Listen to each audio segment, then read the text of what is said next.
Hello दोस्तों, जैसे कि आप देख रहे हैं वाटर डीजल इंजन की ये वीडियो, जिसमें एक छोटा वाटर इंजन है जो ये चल रहा है और इसकी ये पाइप है यहाँ छोटी ही ऊपर ही ज़्यादा 20-25 फुट की करीब की इसकी बोर है। इसकी यहाँ से ये पानी जो धानों के खेतों के लिए जा रहा है दोस्तों, यहाँ से इस धानों की खेतों की सिंचाई हो रही है। तो दोस्तों, मैं पवन कुमार सैनी अपने चैनल सैनी ऑल इंडिया में आपका स्वागत करता हूँ। और दोस्तों, एक बात और कहना चाहता हूँ, अगर आप मेरे चैनल पर नए आए हों तो मेरे चैनल को सब्सक्राइब कर लीजिए और साथ में बेल आइकन का बटन ज़रूर दबा दीजिए, जिससे हमारी नई नई वाटर डीजल इंजनों की वीडियो आप तक पहुंच सकें। तो दोस्तों, और लाइक ज़रूर कर देना, जिससे क्या है हमारा हौसला और बढ़ता है। तो दोस्तों, ऐसी वीडियो हम लेके आते रहते हैं। तो दोस्तों, ऐसी वाटर इंजन की वीडियो देखते रहें और हमारे चैनल को सब्सक्राइब कर दीजिए।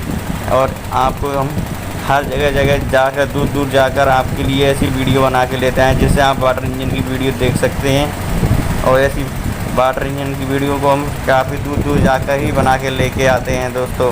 तो वाटर इंजन की वीडियो देखते रहें और हमारे चैनल को सब्सक्राइब कर लीजिए और दोस्तों के साथ शेयर भी कर दीजिए दोस्तों। तो ऐसी वीडियो में मिलते हैं अगली नेक्स्ट वीडियो के साथ।